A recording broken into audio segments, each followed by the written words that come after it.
예, 안녕하세요. 방금 소개받은 생명과학과 배용수 교수입니다. 오늘 제가 바이러스 팬데믹과 인류의 미래라는 제목으로 여러분들과 함께 이야기를 나눠보고자 합니다. 제가 작년 11월 달에 집에 갇혀 있는 게 너무 답답하고 해서 드라이브 겸해서 금강호수 근처를 드라이브를 했어요. 그러다가 어떤 식당 이름이 아주 묘하고 흥미를 끌어서 그 식당에 들어갔습니다. 들어가서 자리를 잡고 보니까 경치가 너무 아름다운 거예요. 밖의 경치도 아름답고 음식도 좋고요. 그리고 식당 분위기도 좋고 인테리어도 너무 잘 돼 있어요. 그래서 식당 이름을 다시 한번 생각해 보게 됐습니다. 세렌디피티. 들어본 적이 있나요? 아마 흔하지 않은 식당 이름일 겁니다. 세렌디피티를 위키피디아에서 찾아보면 이렇게 이야기되고 있어요. 18세기 영국의 문필가 호레이스 월폴이 처음 사용했다고 그래요. 우연히 좋게 새로운 것을 발견할 때 쓰는 말. 과학 분야에서는 실패한 실험이나 평범한 일상에서 위대한 발견이나 발명을 도출해냈을 때 쓰는 말이라고 해요. 이 세렌디피티가 과학자에게 적용되는 아주 딱 맞는 사람이 하나 있어요. 이 사람이 플레밍입니다. 페니실린을 처음 개발하고 발명했던 플레밍. 이 사람은 깨끗한 과학자가 아니었나 봅니다. 그래서 이 포도상 구균을 배양하는 배양 용기에서요, 곰팡이가 오염된 것을 몰랐어요. 그러고 배양했다가 어느 날 꺼내보니까 곰팡이가 이렇게 오염이 되어 있는 거죠.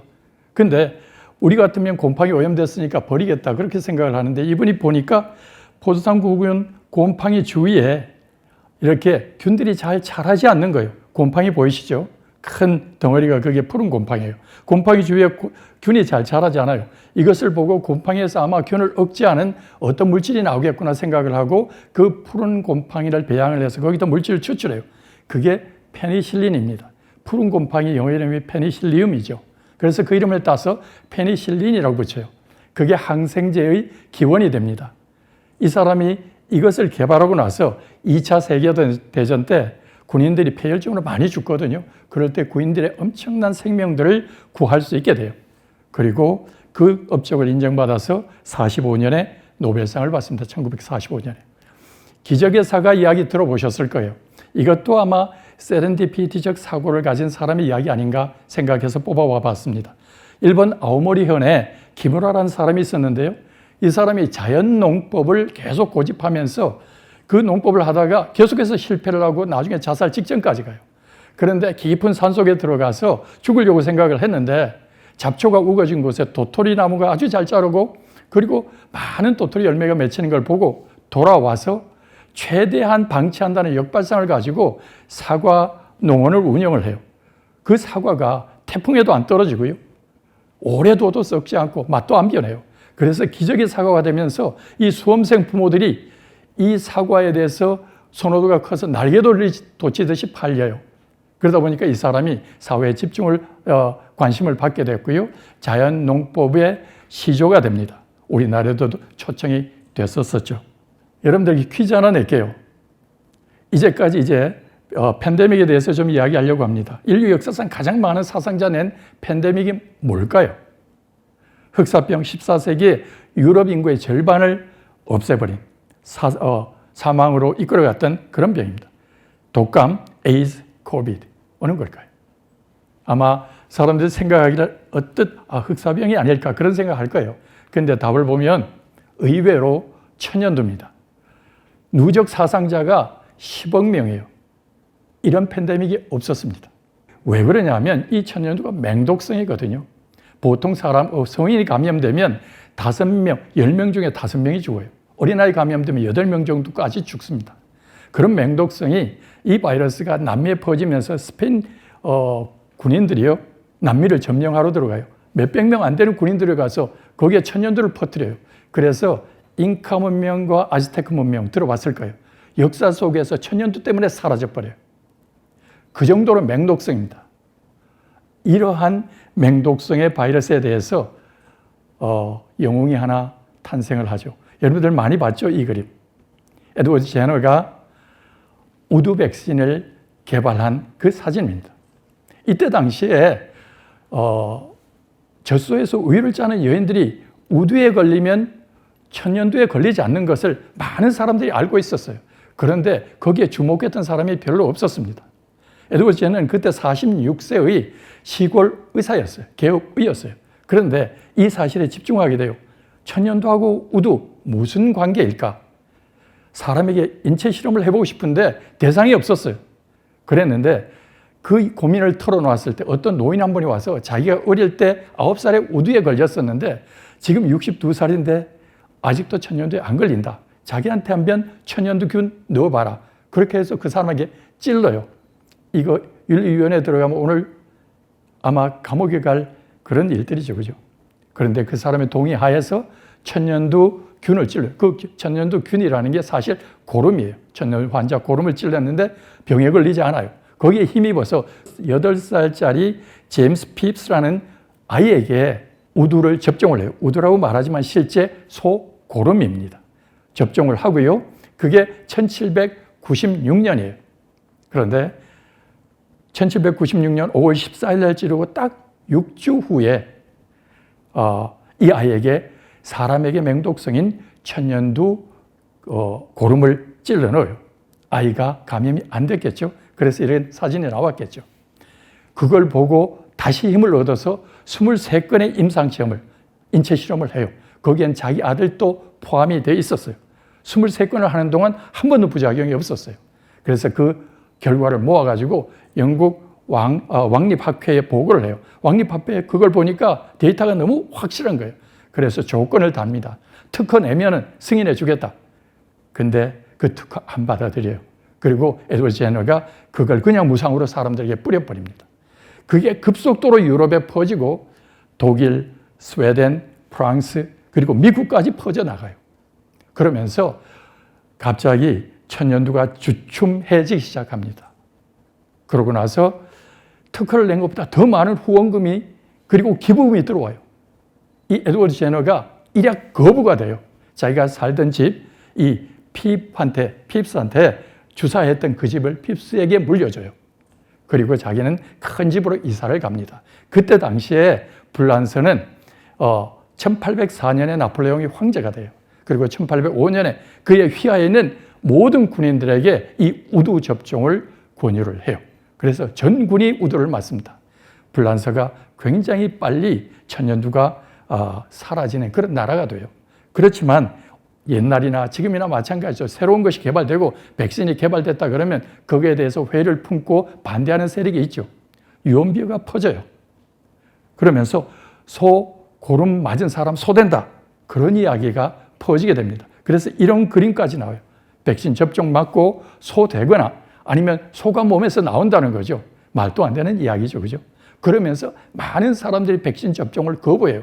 그래서 빨리 잠재워질 수 있던 천연두가 상당히 오랜 기간 지속이 되게 됩니다. 그럼에도 불구하고 이 한 사람의 노력과 수고로 전 세계에서 그 맹독성의 천연두가 지구상에서 사라지게 돼요. 1980년도에 천연두는 온 세계에서 사라지게 됩니다. 이레디케이션이 된 거죠. 한 사람의 노력으로 그렇게 된 거예요.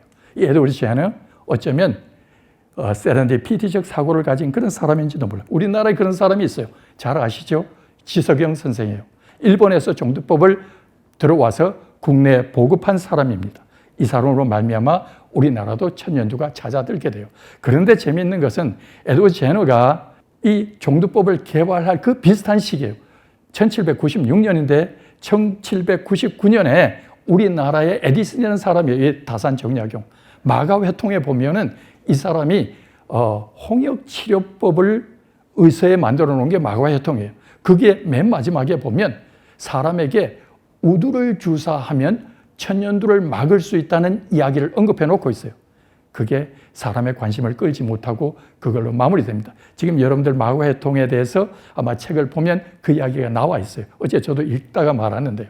어쨌든 이렇게 해서 전 세계적으로 천연두가 사라지게 됩니다. 제 이야기 좀 할게요. 저는 대학교의 미생물학과에 들어갔었어요. 전공이 재미가 없어서 대학교 3학년 때까지 고시 공부를 했었어요. 그러다가 대학교 3학년 1학기 때 과락을 맞았어요. 바이러스 학에서. 제가 바이러스 전공이거든요.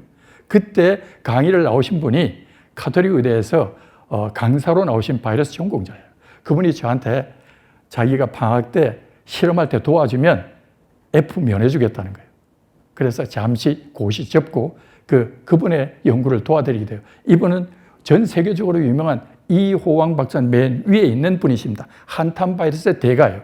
그분의 제자였거든요. 저한테 동두천 포천에서 들쥐 좀 잡아와라. 그 들쥐에서 바이러스 분리하자. 그게 이제 저에게 준 미션이었어요.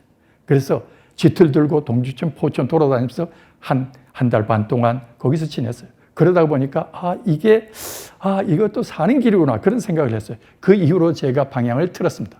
그리고 3학년, 4학년, 대학원, 박사과정 전부 다 바이러스를 했어요. 거대 세포증 바이러스, 그리고 당뇨병을 일으킨 바이러스를 하고 박사를 받습니다. 캐나다에서 박사를 받아요.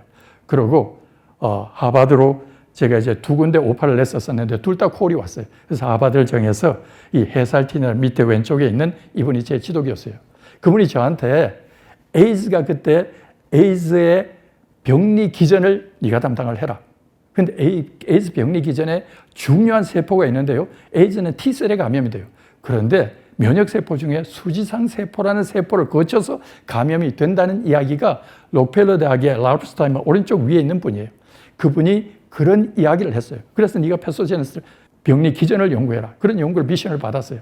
그때 당시에 그분 제자가 저하고 함께 일하던 사람이었어요.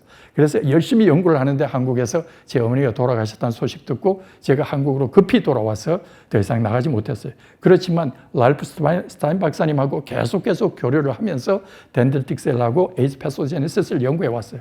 그런데 이 학회에서도 계속 그분과 만나고 그분이 저한테 조언을 하는 거예요. 국제학술대회 한국에서 개최하면 어떻겠냐. 인프라가 안 됩니다. 돈이 없습니다. 계속 이야기를 했는데 해보라. 내가 도와주겠다. 그래서 국제학술대회를 우리나라에 개최해요. 대구 엑스코를 빌려서. 그리고 그 연자들만 한 50명 정도를 모아서 해인사에서 찍은 사진이 전체 단체 사진입니다. 그 중앙에 제가 있죠. 이 사진은 저에게 보배 같은 사진이에요. 근데 안타깝게도 이분이 그 학회 열기 1년 전에 노벨상을 받고 암으로 돌아가십니다. 제게는 가장 안타까운 일이에요. 제게 가장 큰 후원자였는데요. 어쨌든 그분 덕분에 제가 바이러스하고 면역학을 계속 연구하게 됐습니다. 이제 바이러스하고 다시 들어가 보죠. 실제 천연두 바이러스는 굉장히 큰 바이러스지만 여러분들 머리카락 보이시죠? 그 머리카락을 광학 현미경으로 찍으면 오른쪽 상단에 있는 그 정도의 크기예요. 그럼에도 불구하고 그 광학 현미경으로는 바이러스가 관찰되지 않아요. 그 머리카락 크기의 1000분의 1이 바이러스입니다. 얼마나 작아요? 코로나 바이러스가 여기 보이는 100나노미터 정도 돼요. 정확하게 머리카락의 1000분의 1입니다. 그런데 그것보다도 3배 내지 4배 더 작은 피코나 바이러스라는 게 있어요. 그 바이러스의 하나가 소아마비 바이러스입니다. 이 소아마비 바이러스가 팬데믹을 일으켜요. 아주 오래전에. 소아마비 바이러스요. 이집트의 부조에 보면 나타나고요. 미라에서 보면 이런 미라가 있어요. 이 이야기는 이집트에서부터 소아마비 있었다는 거죠. 그런데 그 소아마비가 18세기, 19세기에 유럽을 강타합니다. 그래서 유럽의 수많은 사람이 소아마비에 걸려요. 그리고 이 그림은 슬픈 유산이라는 제목으로 1899년 작품이에요. 호아킨 소르야라는 사람의 스페인 화가의 작품입니다. 이 마드리드 해변에서 소아마비 걸린 애들을 수사가 돌보는 장면이에요. 재활치료하면서 그들을 돌봐주는 장면이죠. 이렇게 소아마비가 유럽에 퍼져서 극성을 부릴 때였어요. 이게 소아마비가 미국으로 들어와요. 뉴욕에서 1년 만에 6,000명이 사망해요. 27,000명이 소아마비에 걸려서 마비가 돼요. 큰 재앙이죠. 그래서 뉴욕에서는 이런 팻말이 붙여요. 16살 이하는 이 도시에 들어오지 마라. 그러고 도시 전체를 물로 청소를 해요. 도대체 뭐 때문에 소아마비 퍼진지를 몰라서 아마도 야생 고양이가 흘려놓은 배설물 때문이 아닐까 싶어서 그거 다 청소하고 고양이 다 잡아 죽여요. 그래도 인시던스 줄어들지 않습니다. 그랬는데 아주 불행하게도 이게 어쩌면 다행인지 몰라요. 루즈벨트, 여러분들 잘 아시죠? 그죠? 세계 위대한 인물입니다. 그 사람이 39살에 1921년에 소아마비에 걸려요. 그러고 웜스프링에 가서 재활치료를 하는데 낫지 않아요. 결국은 휠체어 타고 평생 살아가지만 그분이 뉴욕 지사를 거쳐서 이 소아마비 환자가 뉴욕 지사를 거쳐서 미국의 32대 대통령이 됩니다. 이 사람이 전무후무하게 4선 대통령이 돼요. 그때 2선이 되었을 때 이분이 소아마비와의 전쟁을 선포해요. 그리고 펀드레이징을 해요. 마치 오브 타임 10센트 모금 운동을 합니다. 전 미국에 걸쳐서 엄청나게 돈이 모아져요. 그리고 그 돈으로 소아마비 재단을 마련하고요. 그 재단에서 후원으로 이 아이언 런, 그래서 인조 호흡 보조기를 만들어요. 그래서 환자들에게 보급을 해요. 왜냐하면 소아마비 걸리면 호흡기 근육이 마비가 돼서 호흡을 잘 할 수 없거든요. 요즘으로 말하면 인공호흡기예요. 그거 보급하고요. 그 이후에 재단을 만들어서 치료제와 백신을 개발하는데 전폭적으로 지원을 해요. 그러고 나서 1945년 2차 대전이 완료되기 전에 얄타 회담을 끝으로 2월에 얄타 회담하고 4월에 돌아가셨어요. 꿈을 이루지는 못했지만 그의 후원을 받은 사람이 소울크라는 사람이에요. 유대인이에요. 아주 똑똑한 사람인데 이 사람이 사명감을 가지고 하루에 16시간 이 백신 개발에 매달려요. 그리고 5년 만에 백신을 개발합니다. 첫 번 백신 개발해서 동물 실험 끝나고 자기 몸에 투약해요. 혹시 위험성이 있나 싶어서. 그러고 나서 안전하다는 걸 확인한 다음에 1954년에 전 미국의 데이거필드 트라이를 해요. 요즘으로 말하면 임상시험이죠.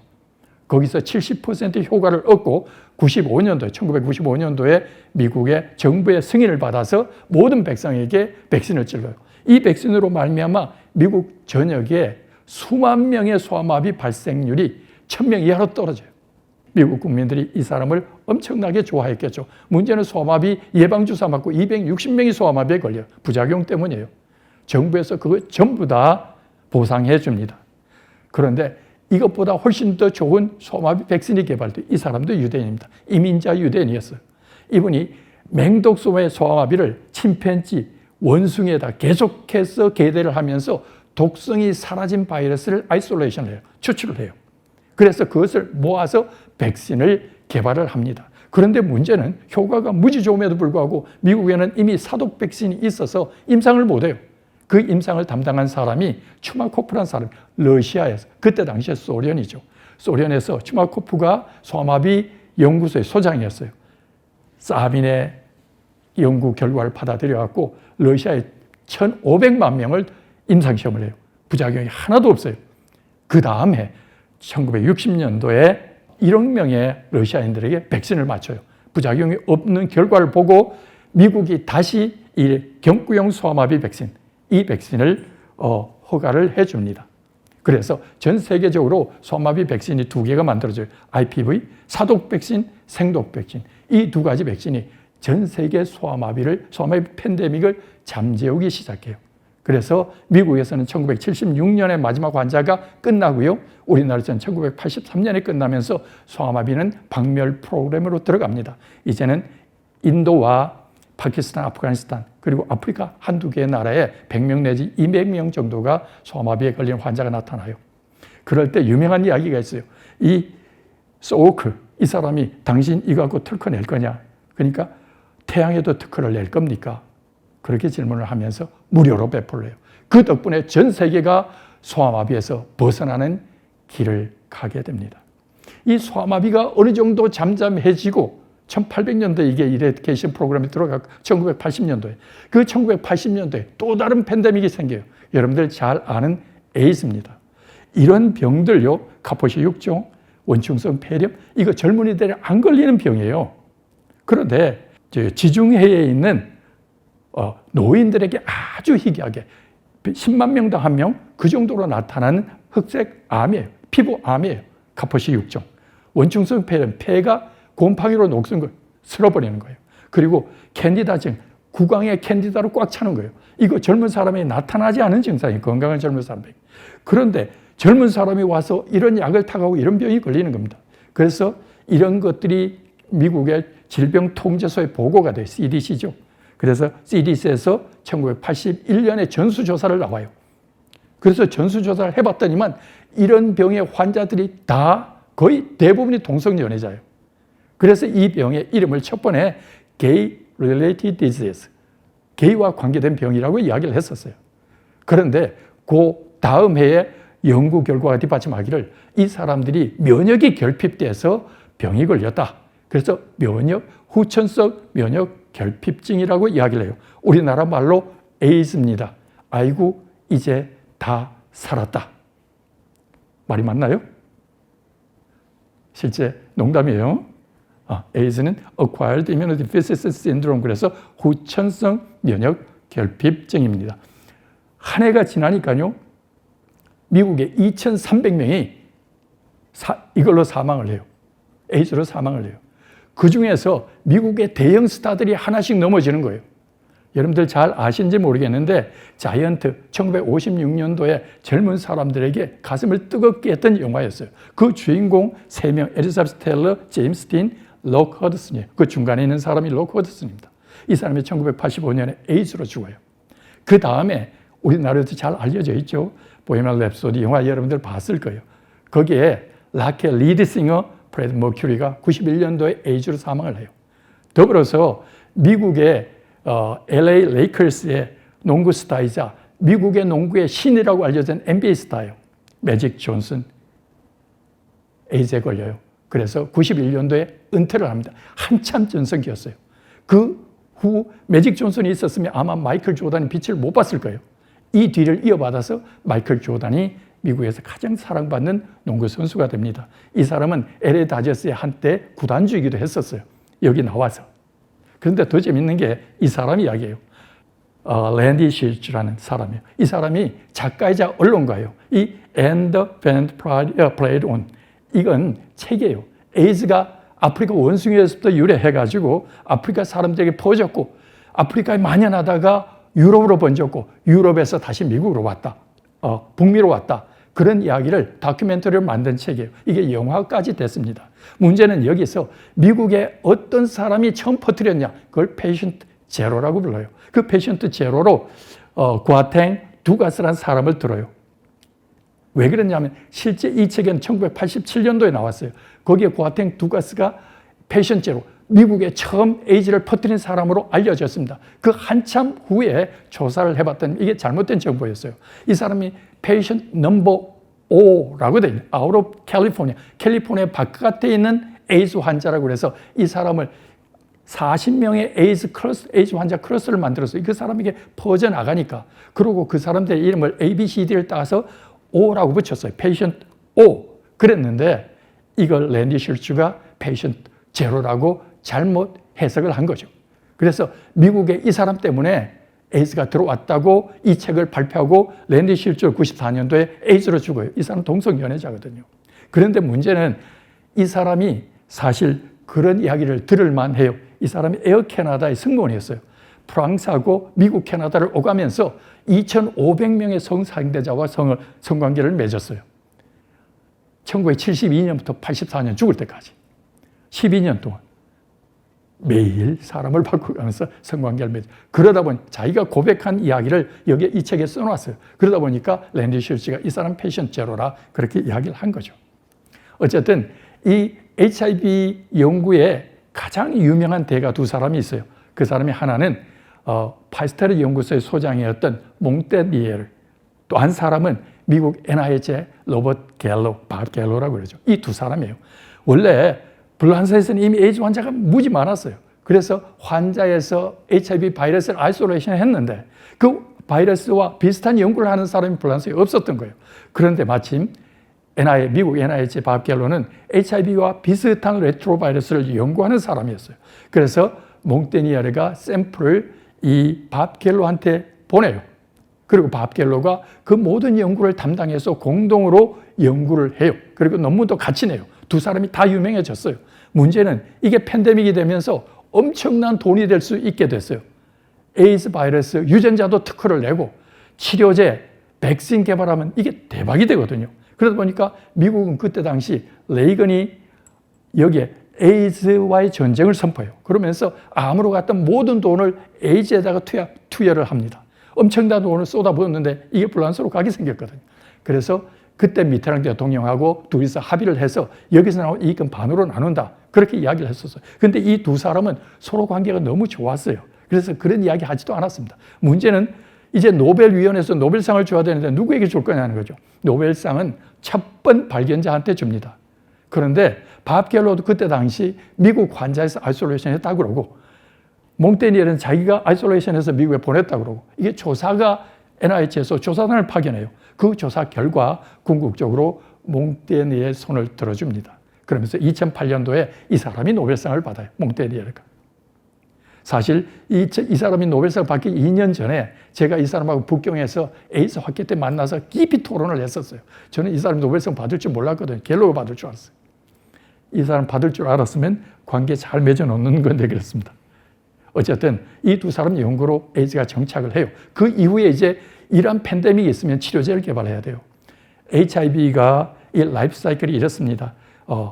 세포, 이 T세포인데 T세포에 감염이 되면요. 들어와서 핵산을 만들어내고요. 그 핵산이 역전사 효소 과정을 거쳐서 숙주세포의 DNA의 인테그레이션 통합이 돼요. 그런 다음에 다시 재조립이 돼서 밖으로 나가요. 이 사이클마다 치료제가 개발이 됩니다. 수없이 많은 치료제가 개발이 됐어요. 그런데 전체적으로 보면 4가지 종류의 치료제예요. 그 치료제로 사람을 치료해왔습니다. 문제는 첫 번째 가장 많이 썼던 치료제가 지도부된 AZT예요. 에이즈 환자 초기부터 사용했던 거예요. 굉장히 맹독성이에요. 사람에게 많이 쓸 수 없어요. 그거 우리나라에서 지금까지 전 세계 94%를 전 세계에 수출하고 있어요. 그런데 이 약을 그때 당시에는 약이 워낙에 독성이 심해서 여러 가지 약이 개발됐지만 한 약 쓰고 조금 지나면 변종 바이러스가 출현해요. 코로나하고 비슷하죠. 그러면 다시 약을 바꿔요. 또 그 약을 바꿔서 변종 출현하면 또 다시 약을 바꿔요. 그러다가 에이즈 환자는 다 죽어갑니다. 결국 에이즈 환자 약 먹다 죽어요. 라이프 퀄리티 뚝 떨어진 상태에서. 그걸 해결한 영웅이 나타났어요. 1996년에 데이비드 호란 아론 다이아몬드 연구소장이에요. 이 사람이 한 개씩 하면 그렇게 해서 변종 나오지 않냐. 3개, 2개 이상을 동시에 투여를 하자. 그래서 변종을 막자. 그게 미국에서 받아들여졌어요. 정부하고 미국 NIH에서 받아들여졌어요. FDA에서 허가를 냈어요. 그래가지고 칵테일 테라피라는 게 나왔습니다. 요즘 에이즈 환자 거의 안 죽습니다. 사망률이 급속히 떨어졌어요. 그러면서 이 사람이 미국의 타임즈가 선정한 올해의 미국인으로 선정이 돼요. 아주 유명해져요. 저하고도 관계가 있기 때문에 이 사람을 끌어냈어요. 제가 이제 캐나다에서 학위를 받고 미국의 하버드하고 이 사람한테 컨택을 했어요. 둘 다 콜을 받았어요. 그때 당시에 이 사람은 크게 유명하지 않았고요. 하버드에 있는 그 사람은 HIV로 엄청난 일을 했던 사람이에요. 제가 그쪽으로 갔거든요. 이분하고 관계가 있었다면 아마 제 인생이 어떻게 달라졌을지 모르겠습니다. 지금 에이즈는 이제 팬데믹이 아니에요. 만성 감염성 질환으로 분류되어 있습니다. 우리나라 식약처에도 그렇게 분류되어 있고요. 보건원에도 그렇게 분류되어 있어요. 맹독성. 이제는 에이즈 걸렸다고 죽지 않아요. 물론 에이즈 걸려서 끝까지 가서 어려움을 겪기도 하지만 최근에는 에이즈 완치제가 이제 조만간에 개발이 될 겁니다. 동물 실험 완료했거든요. 에이즈가 어느 정도 잠들만 하니까 2000년대에 들어왔어요. 그랬는데 2000년도 초반부터 희한한 일이 벌어져요. 여러분들 하인리 법칙 알아요? 한 개의 대형 사고가 터지려면 300건 정도의 경미한 사고가 일어나고 29번 정도의 그보다 중한 사고가 일어난 다음에 일어난다는 거예요. 이 사람 보험회사 직원이거든요. 보험회사에서 통계를 내보니까 그렇다는 거예요. 산업재해 예방이라는 책에 이 이야기를 썼는데 일약 유명해졌어요. 실제 코로나가 그렇습니다. 원래 코로나는 그 이전에 1960년부터 있었어요. 아주 경증의 감기 정도를 일으키기 때문에 사람의 관심을 받지 못했어요. 연구하는 사람도 별로 없었어요. 그러다가 2003년도에 중국 광동성에서 사스가 나와요. 그게 세계로 퍼져서 30개국에 퍼집니다. 8,000명이 감염이 되고 800명이 사망해요. 그러면서 혹시 이게 문제가 되지 않을까 싶어 노심초사했는데 글로 끝나버려요. 그러고 나서 2012년에 중동호흡기 증후군이죠. 우리나라에 들어와서 38명 환자가 죽어요. 우리나라에서 186명밖에 감염이 안 됐어요. 전 세계적으로 보면 2,500명 감염돼서 850명이 죽어요. 맹독성이에요. 40%의 치사율을 가져요. 사람이 떨었어요.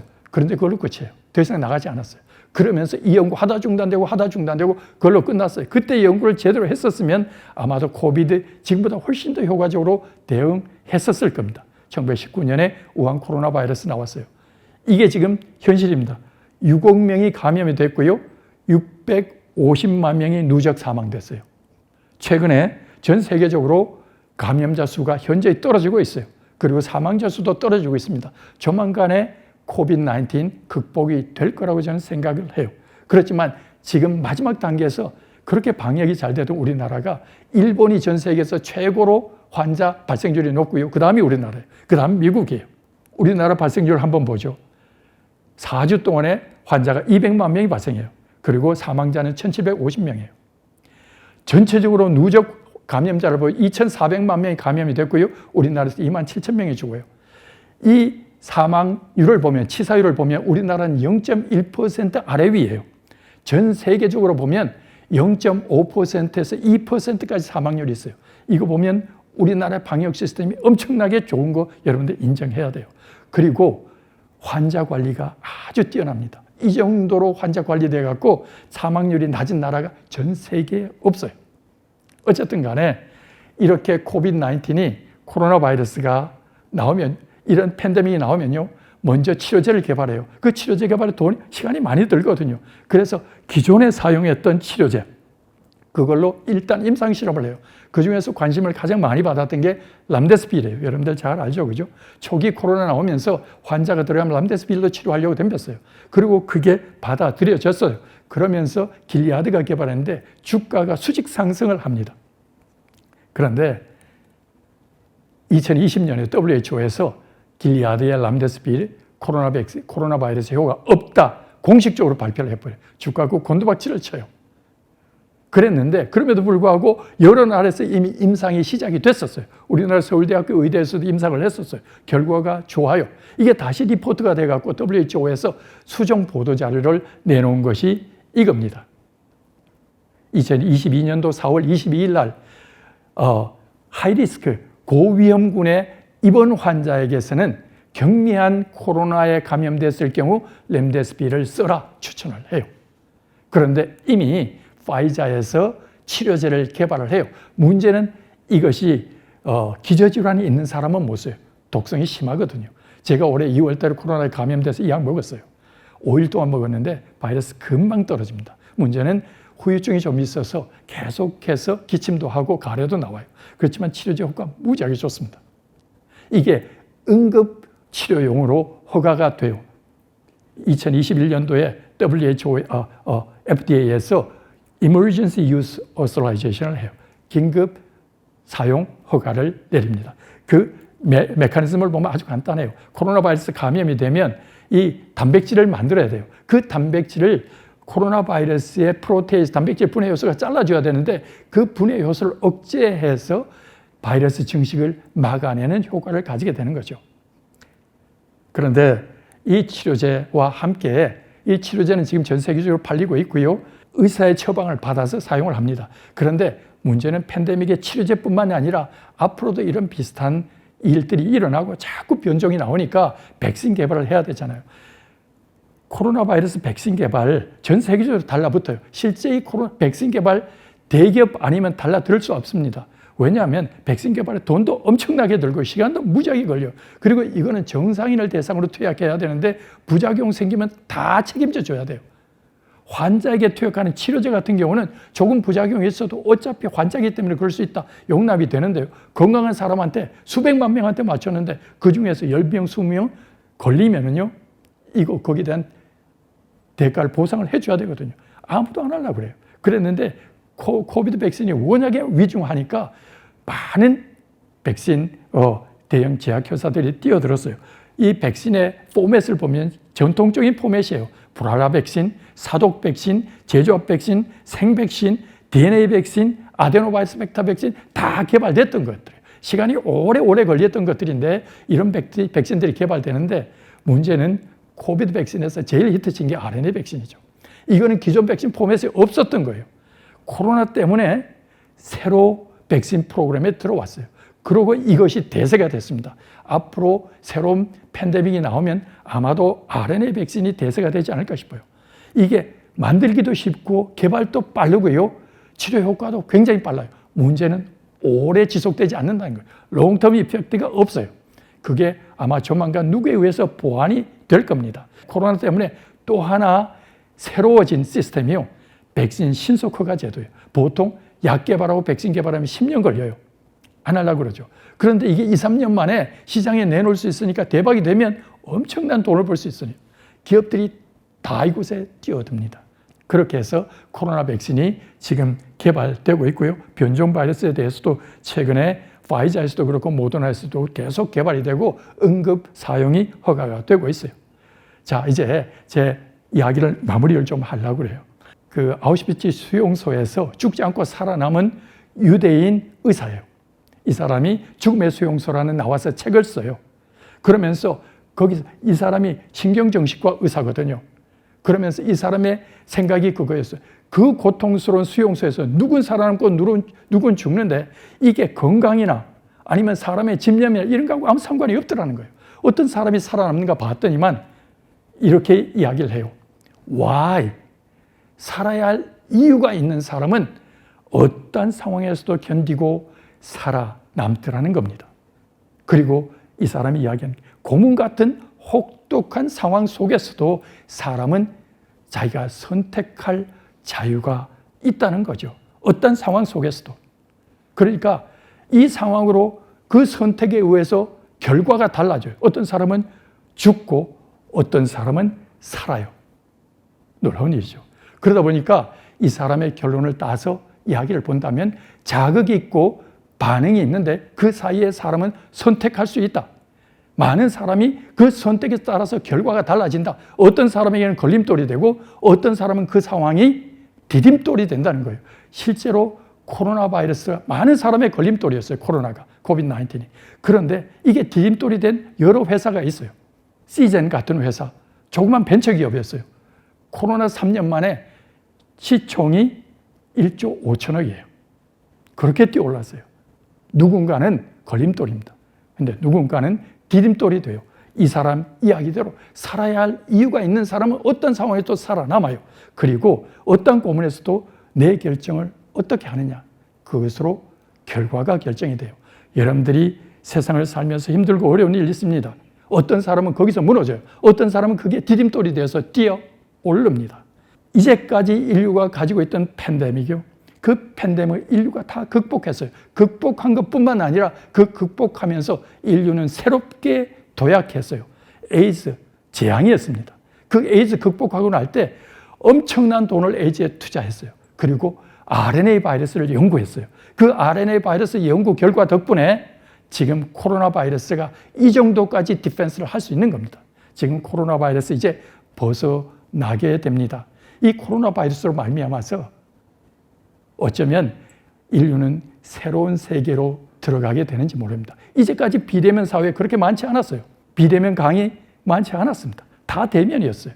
대부분 모여서 일했어요. 이제는 비대면 강의 그리고 비대면 회의, 재택근무 일상화돼요. 그거와 더불어서 가상공간이 10년 앞으로 당겨졌어요. AR, VR, MR, XR, XR은 Expanded 현실이에요. 가상현실인데 이제는 사람이 현실 속에서 놀지 않고요.